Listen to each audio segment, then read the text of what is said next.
She pretended not to speak Korean. He confessed everything. She slammed her palm against the elevator button, and the doors slid open just in time, swallowing her whole before the chaos of Incheon Airport could follow. She exhaled. The luggage trolley rattled beside her, stacked with 4 years of her life compressed into 2 diplomatic pouches and a carry-on that had seen every continent except this one.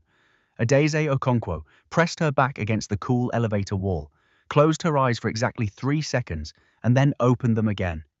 She was here, Seoul, her first solo posting, and she had made a decision on the 12-hour flight over that no one needed to know about yet. She spoke Korean. She had been speaking it for 6 years, first through an obsessive love of cinema, then through 2 years of intensive study at the University of Lagos Language Annex, then through countless midnight calls with a tutor in Busan who had eventually told her, with characteristic bluntness, that her pronunciation was better than half his students. She could argue, flirt, negotiate, grieve, and curse in Korean. She could read a room in Korean. She could hear the difference between what a person said and what they meant. And not a single person at the Nigerian embassy in Seoul was going to know that. Not yet. She had her reasons. Some professional, a diplomat who appears to understand nothing learns everything. Some personal. She was tired of people editing themselves around her. She wanted to see this country, these people, unfiltered. She wanted the truth of a place before anyone had the chance to package it for her consumption. The man waiting for her in the arrivals hall held a small sign with her name spelled correctly, which she noted with quiet approval. He was tall for what she'd expected, lean in a dark navy suit that fit him with the precision of someone who cared about such things without being vain about it. His hair was neatly parted. He had the look of a man who arrived early to everything and then stood alone, wondering why no one else had. Okonkwo Adaeze. He bowed slightly. I am Park Ji-hoon. I will be your protocol officer for the duration of your posting. Welcome to Seoul. She smiled with her whole face, the way she had been trained, the way that said, I am glad to be here and I am paying attention. Thank you, she said in English, deliberately measured. Please, call me Adaeze. He nodded, a small furrow crossing his brow as he reached for her trolley. She let him take it. She followed him through the sliding doors into the grey Seoul morning, watching the way he walked. Careful, purposeful, a little stiff in the shoulders, like a man carrying something he hadn't put down in a long time. In the car, he made small professional conversation through the interpreter app on his tablet, turning the screen toward her when the English stumbled. She watched the translation appear and responded as though she needed it. She was already, quietly, listening to everything he said to the driver in the front seat. Just ordinary things. Traffic was bad near Gangnam. The ambassador's dinner had been moved to Thursday. He hoped the Nigerian diplomat would not be difficult. She looked out the window and said nothing. She was already learning him. The first week was orientation, embassy briefings, introductory dinners, a visit to the Foreign Affairs Ministry where she smiled and nodded and accepted business cards with 2 hands as she had practiced. Ji-hoon was always nearby, always correct, always slightly formal in a way that felt less like coldness and more like armor. He spoke to colleagues in rapid Korean that she absorbed without expression. She heard them wonder aloud whether she was as senior as her title suggested. She heard one junior aide speculate that African postings rotated diplomats who were being quietly managed. She heard Ji-hoon shut that conversation down with a firmness that surprised her. She holds a first-class degree from Oxford and a posting record with commendations in Geneva and Nairobi, he said, not loudly, not unkindly, but with the particular precision of a man who had done his homework. I expect you to conduct yourselves accordingly. She sat across the room pretending to study a pamphlet about Han River infrastructure. By the second week, he had begun to relax. Not around her, exactly. He remained impeccably professional in every formal exchange, but around her, in the spaces she occupied. He started speaking more freely when they were in transit, when they were waiting in corridors, when the days stretched long and the formalities dissolved into the ordinary human exhaustion of shared proximity. He spoke to his colleague Min Jae on the phone, while driving her to a cultural reception, forgetting, as people always did, that the quiet woman in the back seat might be listening. I don't know, he said in Korean, one hand on the wheel. She's hard to read. She just looks at everything, takes it all in. It's unsettling, honestly, like being watched by someone who isn't watching you.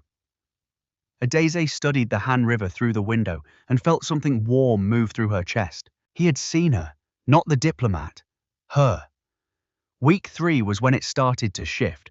She had noticed he was eating alone, not dramatically alone, not in the way of a man performing loneliness, but alone, the way water finds the lowest point, naturally, without decision. He would take his lunch to a bench near the embassy garden and eat in silence, sometimes reading, often just sitting with his eyes slightly unfocused, pointed toward the middle distance like a man searching for something he'd misplaced. One Tuesday, she sat nearby, not with him, just near, working through a report on her tablet. He didn't speak to her directly, but after 20 minutes, he took a phone call and she heard everything. Ayama, I'm fine. I'm always fine. Please don't ask me about Sujin again. A pause, long enough that Adaeze could feel the weight of whatever was being said on the other end. It's been 8 months. 8 months isn't... Yes, I know she's getting married. I know. I have been informed. Another pause, shorter this time, tighter. I have to go. I'll call on Sunday. He hung up. He sat very still for a moment. Then he opened his lunch again and ate in the quiet, deliberate way of a man teaching himself not to feel things in public. Adaeze looked at her report and understood, for the first time, that she was doing something she hadn't quite planned for. She had expected to observe professional behavior, diplomatic maneuvering, the small political theatre of protocol. She had not expected to be given his grief like this, handed to her without his knowledge, without his consent, in the golden light of a Seoul autumn garden. She said nothing. She let him keep talking, and he kept talking, not to her, never to her, not directly, but around her, into her orbit, into the spaces she occupied without acknowledgement. She heard him tell Minji that Sujin had ended the engagement because he worked too much, which everyone who knew him understood meant she had fallen in love with someone who made more room. She heard him tell his younger brother over dinner that he was fine, that the apartment still felt the same, that he had repainted the living room to change something. She heard him call his mother back on a Sunday as promised and tell her the Nigerian diplomat was interesting, focused, nothing like I expected. She heard that. She held it carefully. Week 4, a state dinner.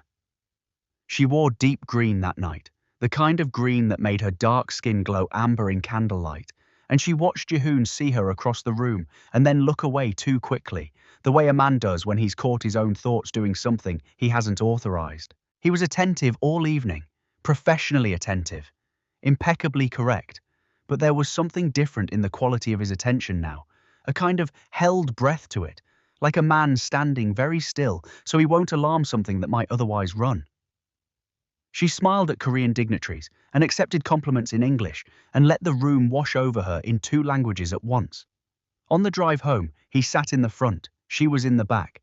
He spoke to the driver quietly. He said, "She looked extraordinary tonight." He said it so softly she almost didn't catch it, but she did. She caught everything.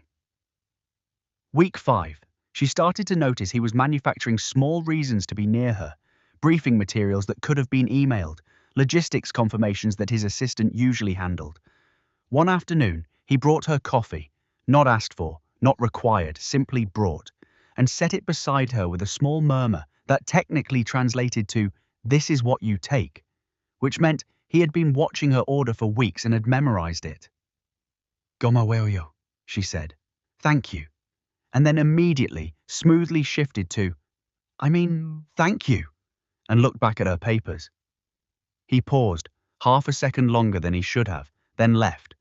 She pressed her fingers to her lips to stop what was trying to happen to her face. That same week, she overheard what she thought of later as the confession he didn't know he was making. He was on a call with Minjae, standing near the window of the corridor outside her office, while she sat inside at her desk, door slightly open, completely still. "I don't know what it is," he said in Korean. "She doesn't even try to be. She just is. Do you know what I mean?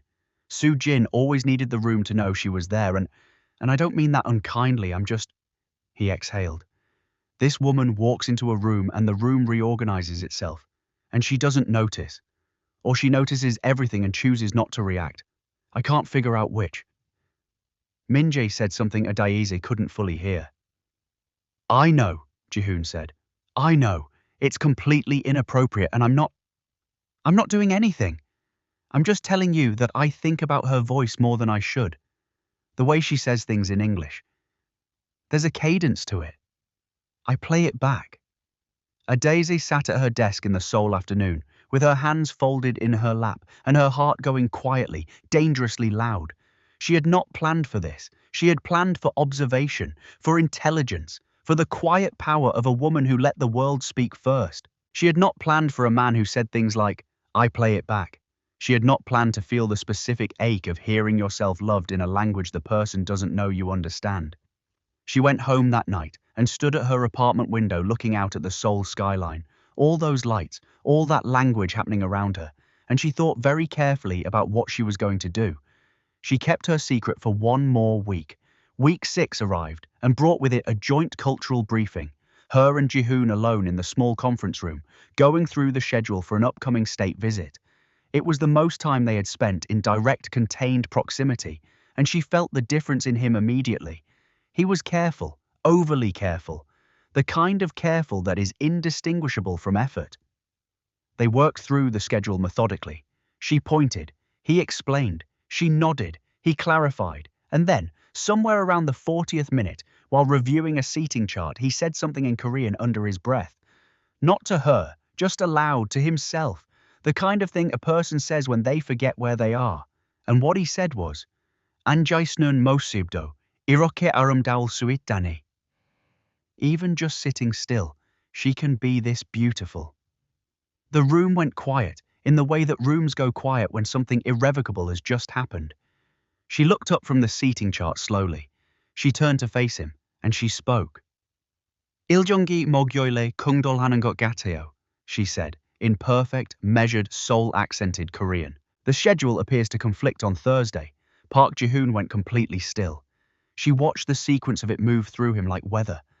The confusion first, a rapid blinking recalibration, then comprehension, arriving the way dawn arrives, slow and then all at once. Then something she could only describe as the physical experience of realizing your entire recent past had an audience you did not know about. He stared at her. She held his gaze with the particular steadiness of a woman who had been waiting for this moment for 6 weeks and had decided, somewhere around week 5, that when it came she would not flinch. "Aol mana oraiyo," he said at last, barely above a whisper. "How long?" "Shionbutoyo," she said.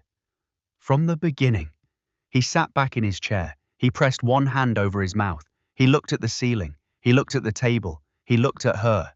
He did this in a loop for what felt like a very long time and was probably 15 seconds. "The coffee," he finally said in English. "You already knew. When I brought you the..." "Yes." "The dinner." I said, "Yes." "Minjae, in the corridor. Last week I was..."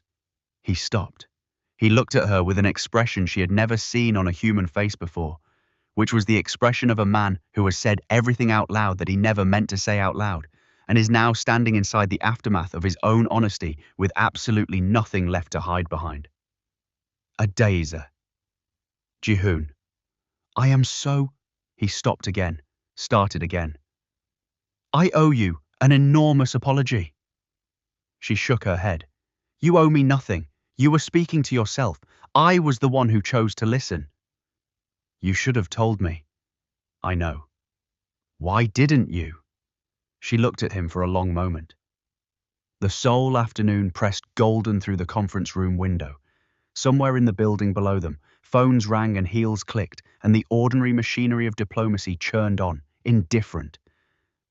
"Because you were giving me something true," she said, and her voice was quieter now, stripped of its professional register, just her voice, just honest. "And I've been given so little of that in this work. People edit themselves for diplomats. They give you the version they've prepared. You were..." She paused. "You were just yourself. You were grieving and working and trying to be decent, and you were just yourself around me because you thought I couldn't understand. And I know that's not fair of me, but I didn't want it to stop." He said nothing. He was looking at her the way he had been looking at her in Korean for 6 weeks, and she could understand all of it now without translation.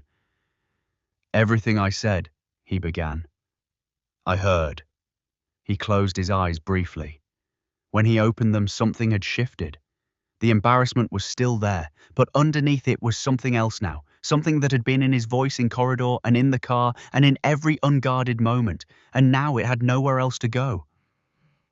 "Then you know," he said, "that it was true. All of it." "I know," she said. "Does it?" He stopped himself, tried again. "What do we do now?" She looked at the seating chart. She looked at the window. She looked at him, this careful, lonely, precise man who had stood near her for 6 weeks and become, without either of them arranging it, the most honest person in her life. "We finished the schedule," she said. "The Thursday conflict is real. We'll need to move the luncheon or the motorcade." He stared at her. Then very slowly, something broke open in his face. Not a smile exactly. Something older than a smile. Relief, maybe. The relief of a man who has been seen completely and has not been asked to leave. "The motorcade," he said, clearing his throat softly. "We move the motorcade." "Good." She turned back to the papers. "And Jihoon?" "Yes. Your Korean is beautiful when you're not careful with it." He was quiet for a moment. "Your Korean is terrifying." "I know," she said. And this time she let the smile happen, all the way, both of them understanding, in 2 languages at once, that something had just begun that neither of them had planned for and neither of them would undo. Outside the window, Seoul kept going, crowded and bright and indifferent to small moments that were not small at all. And inside the conference room, 2 people sat with a seating chart between them and 6 weeks of overheard truth in the air, beginning, very carefully, to speak.